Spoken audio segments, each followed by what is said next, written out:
¿Qué viene ahora, Max? Porque yo te escuché el otro día en tu intervención, que estuviste muy bien en la radio Agricultura. Hay en Conectados, claro, exactamente. ¿Hay un camino a seguir ahora? Es decir, ¿es posible desaforar a la senadora y efectivamente enjuiciarla por esto? ¿Hay un camino que va para allá? Sí, sí. Antes de contestar la pregunta con más desarrollo, yo quiero decir algo que es muy importante. Nunca en la historia de Chile la Corte Suprema había sentenciado a una senadora o senador en ejercicio por algún tipo de delito o algún tipo de ilícito constitucional. Esto no había ocurrido jamás. Es decir, el hecho de que la Corte Suprema nos haya dado la razón a Claudio Crespo y al letrado que te habla por 5-0 y condenar a una senadora a que borre inmediatamente, como lo dice, tiene que borrar inmediatamente todas las expresiones calumniosas, todas las expresiones deshonrosas en contra de un ciudadano de a pie como lo es Claudio Crespo. Hoy día recordemos que Claudio perdió él fue desvinculado de Carabineros por estas injusticias. Esto jamás había ocurrido en la historia de Chile. Entonces, para nosotros, realmente, Emiliano, esto es una fuente de satisfacción muy profunda, pero no en lo personal como abogado, sino que porque Claudio Crespo se lo merece. Claudio Crespo merece justicia. Claudio Crespo merece que el día de mañana llevemos a la señora Jimena Chong a la justicia. Claudio Crespo merece lo que vamos a hacer a continuación, que es lo que te voy a contestar.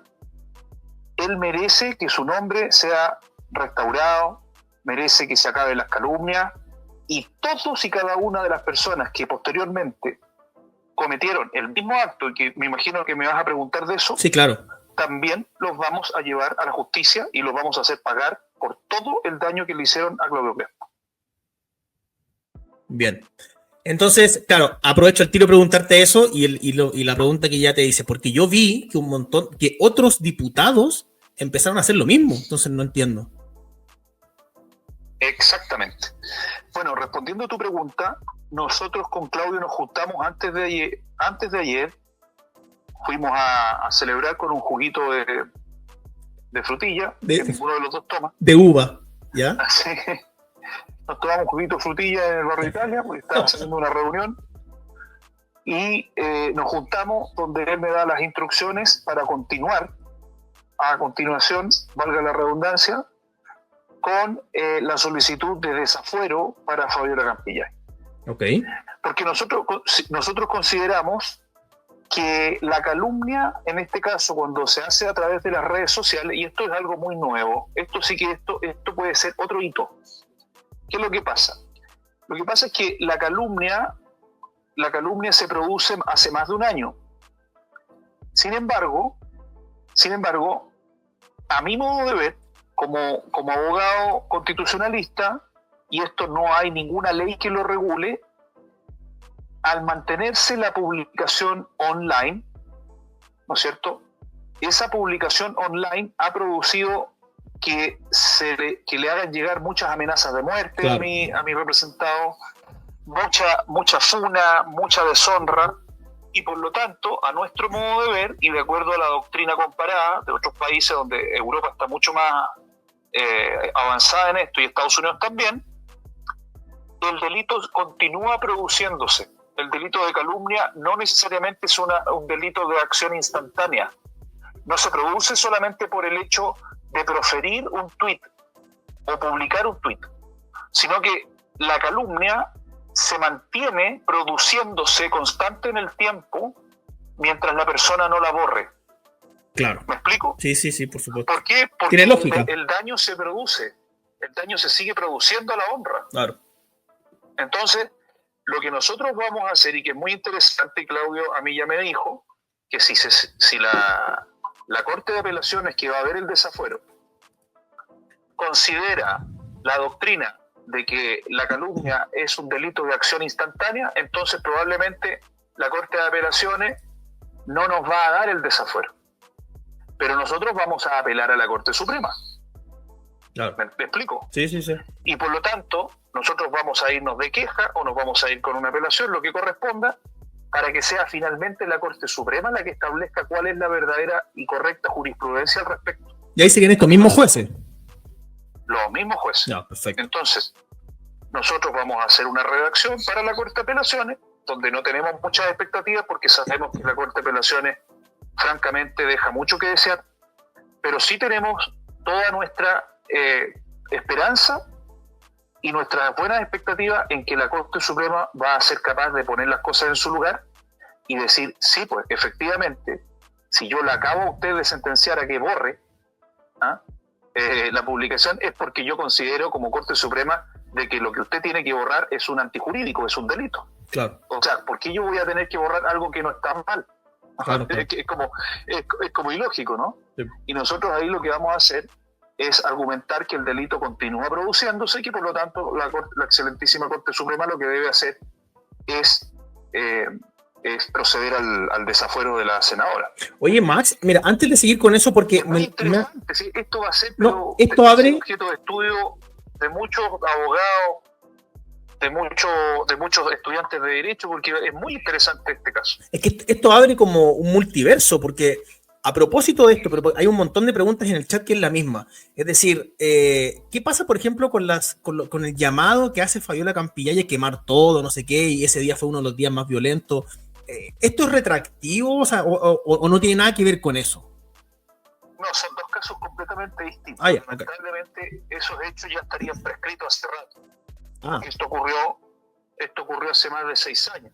O sea, no, hace 5 años y un poco más. Ya. Entonces, esto se tendría que haber activado contra la señora Campillay cuando me llamó a quemarlo todo, inmediatamente. Claro. Pero ahí no hubo absolutamente... Yo de partida no estaba en el espacio público en ese momento, ni siquiera tenía cuenta de Twitter. Mi cuenta de Twitter yo la abrí en el 2022. Y por lo tanto, yo no estaba en el espacio público en ese momento, pero no me cabe duda que si lo hubiese estado, yo me habría querellado en contra de Fabiola Campillay.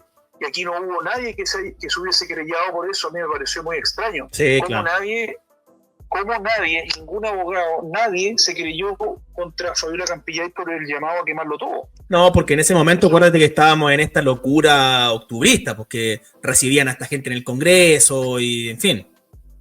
Exactamente. Oye, Max, entonces, dale. Después del desafuero, lo que corresponde, ¿no es cierto? Bueno, es perseguir las responsabilidades civiles con las indemnizaciones de perjuicios a favor de Claudio Crespo que correspondan. Claudio está en este momento evaluando en lo personal, en lo familiar, en lo laboral, todo el daño que le ha hecho la senadora Campillay, que va a ser muy, muy grande la cifra que va a pedir. Porque básicamente a él se le destruyó la vida. Y aquí hay lucro cesante también, ¿no? Por supuesto, porque la empresa familiar de Claudio, donde él actúa como un simple empleado, la empresa familiar se fue a quiebra. Perdió dinero en el fondo. Perdió plata. Explícale a la gente qué es el lucro cesante, para que también pues alguien no lo entiende. El lucro cesante es un concepto es un tipo de los perjuicios. Está el daño emergente y el lucro cesante. Esos son los dos tipos de perjuicios que existen, además del daño moral. ¿Ya? El daño emergente es lo que te produce efectivamente como daño un hecho ilícito de otra persona. Por ejemplo, si una persona a ti, tú tenías, ¿no es cierto?, un sobre con tu cheque con lo que te pagaron tu sueldo, ¿vale?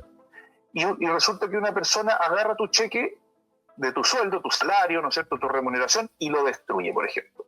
Bueno, el daño emergente es para que la gente entienda cuánta plata aparecía en ese cheque. Si eran 1 millón, 2 millones, 3 millones, 10 millones, 100 millones, lo que fuere. Ese es el daño emergente. Ahora, el lucro cesante es lo que tú dejas de ganar si es que tú hubieses efectivamente, por ejemplo, utilizado esos 50 o 100 millones, lo que dice tu cheque, o 3, 4 millones, porque tú tenías pensado, por ejemplo, hacer una inversión. Claro. Tú tenías pensado, por ejemplo, abrir una pizzería. y tú tenías un plan de negocio, estaba redactado, y mire, resulta que yo, aparte de los 5 millones, yo dejé de ganar todo esto otro.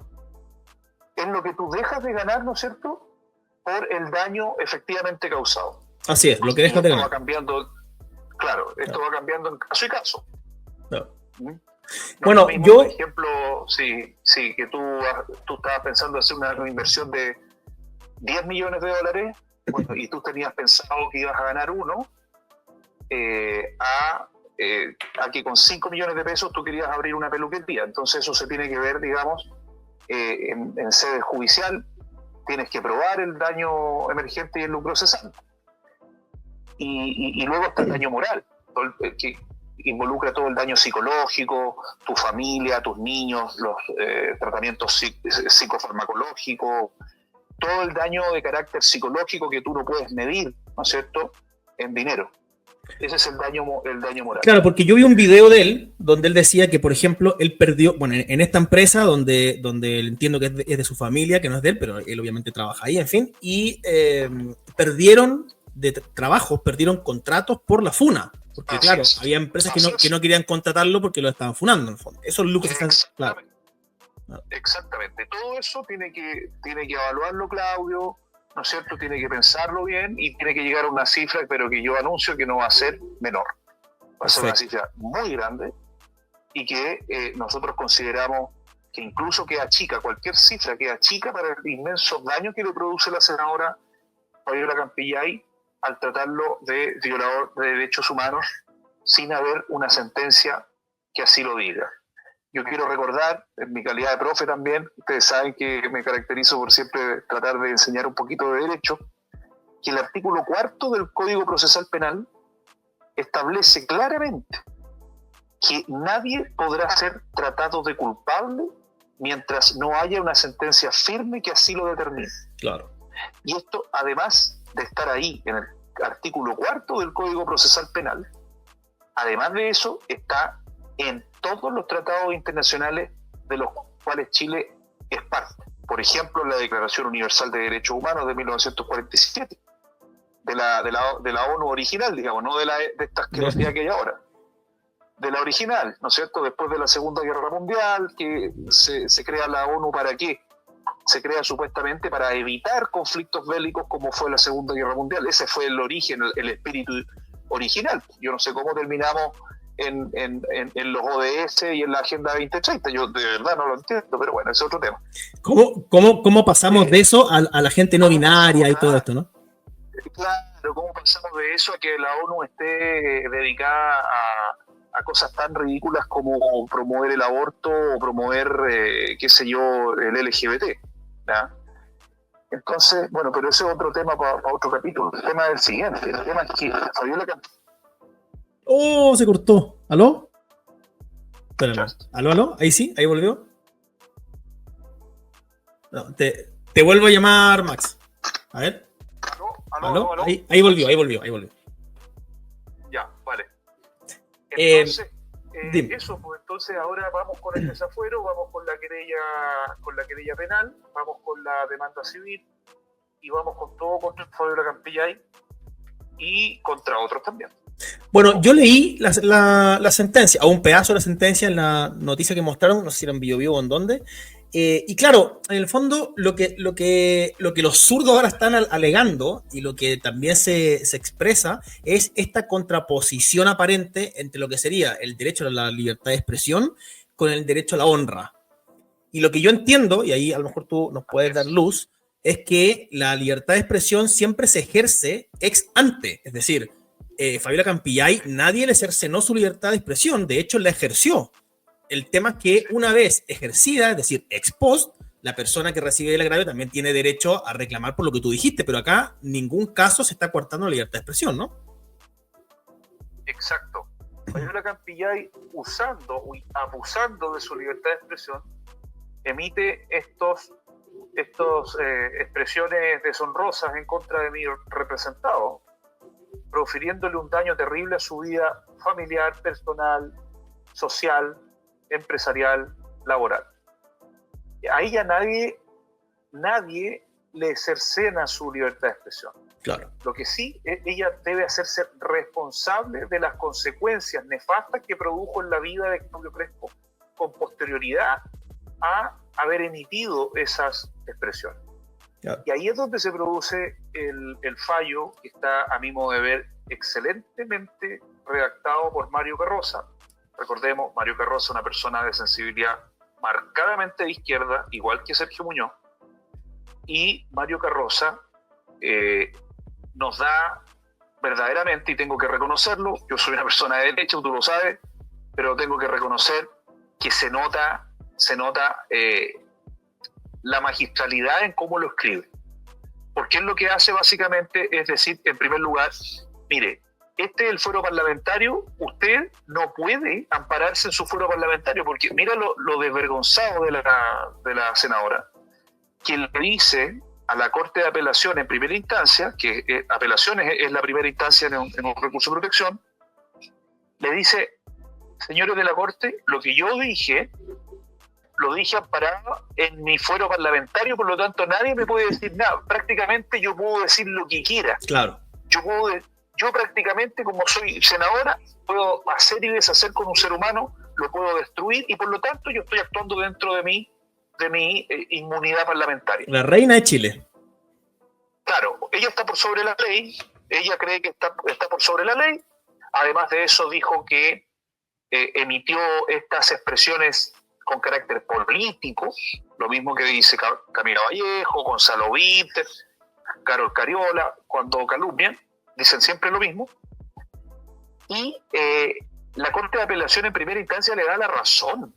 Y finalmente es la Corte Suprema por 5 votos a 0, unánimemente, que le dice, no, señora, le dice, señora senadora, el fuero parlamentario solamente está limitado a lo que ocurre dentro del hemiciclo de los senadores y de los diputados y dentro de las comisiones parlamentarias. Fuera de ello, usted no es inmune para decir lo que quiera. Eso, para mí, es tremendamente importante. Y luego de que dice eso, el ministro Carroza hace un análisis jurídico poniendo en la balanza, ponderando, ¿no?, el derecho a la honra con la libertad de expresión, y lo hace de una forma muy sencilla, muy clara, muy magistral.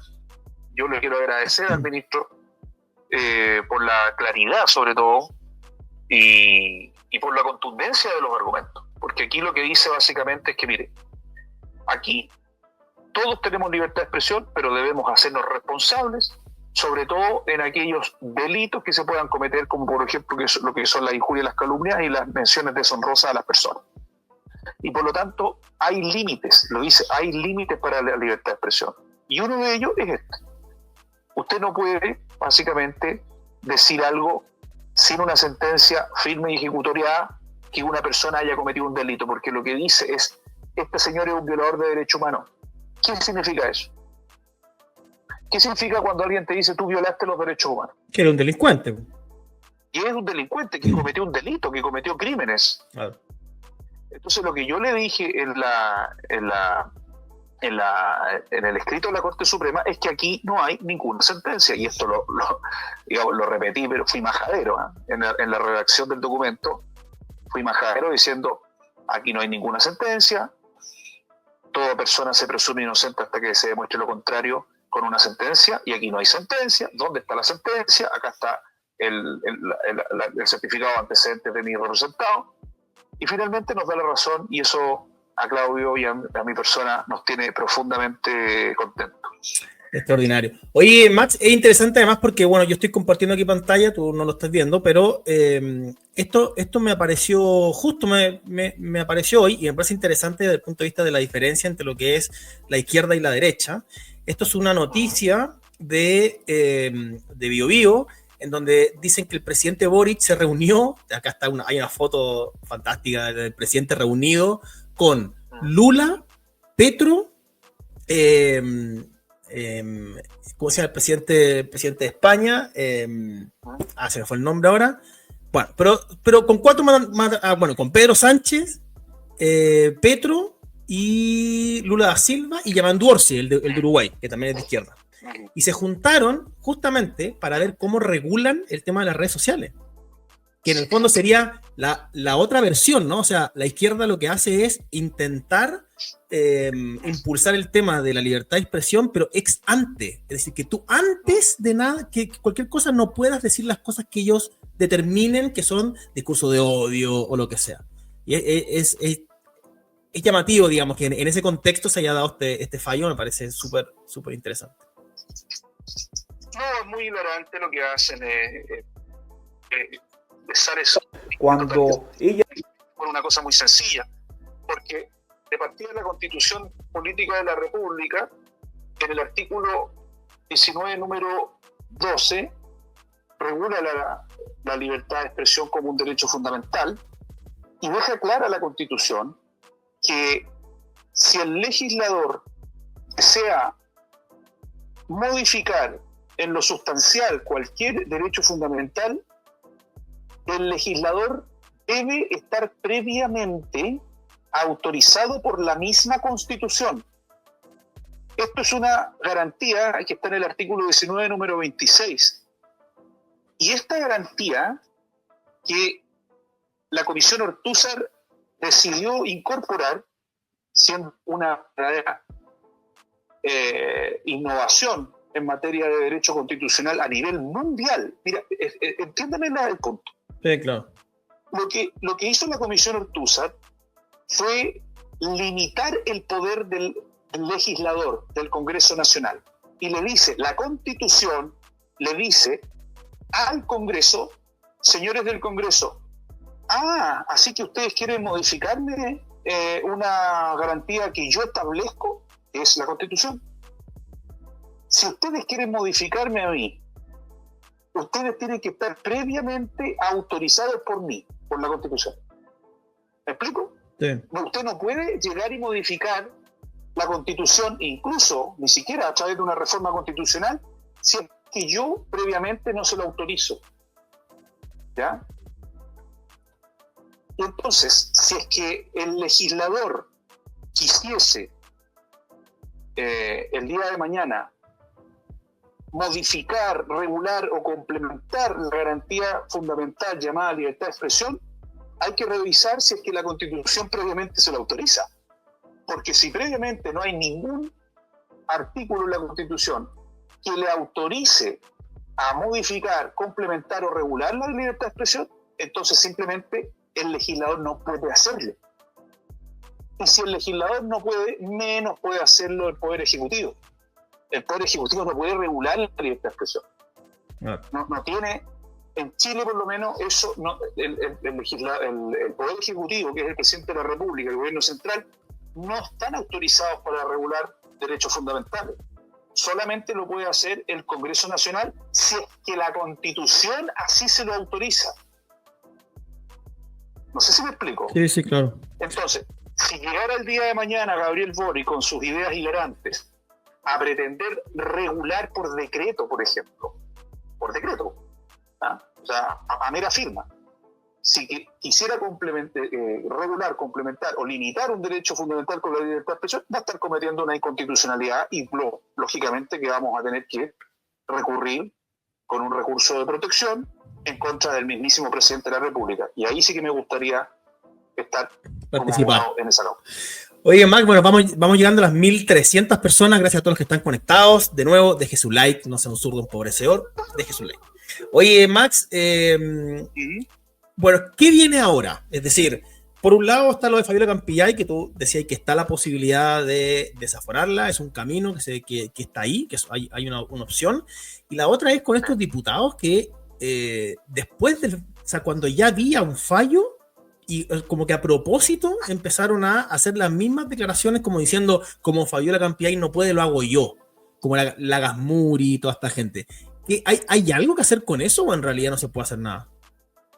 Sí, efectivamente aquí hay unos hechos muy graves que ocurrieron al día siguiente de la sentencia en contra de Fabiola Campillay, y yo quedé impactado.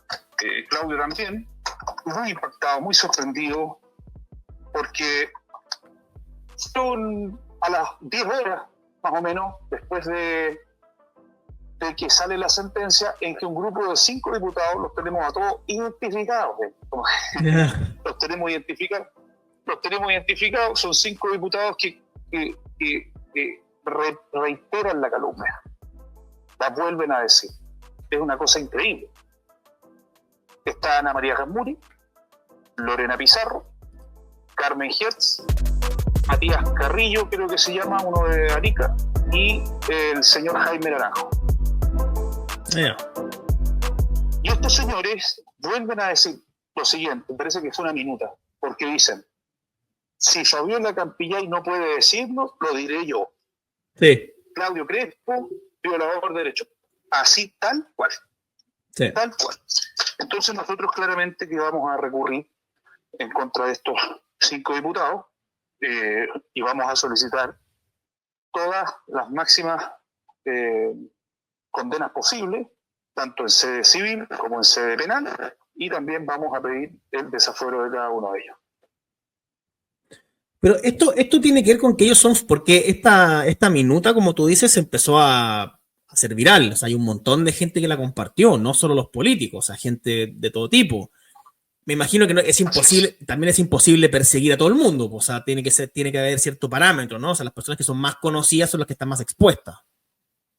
Sí, por ejemplo, hay un primer filtro que son los anónimos. Por ejemplo, un usuario anónimo en Twitter, no sacamos nada con ir en contra de un anónimo porque claro, no hay cómo perseguir a esa persona. Claro. Pero también tenemos a personas muy connotadas, 300.000 seguidores, 500.000 seguidores que cayeron en esta calumnia. Por ejemplo, la señorita Natalia Valdebenito, que ella fue muy dura con Claudio. ¿Cómo es ella? Sí. Vamos a proceder. ¿Cómo es ella? Bien flight, bien...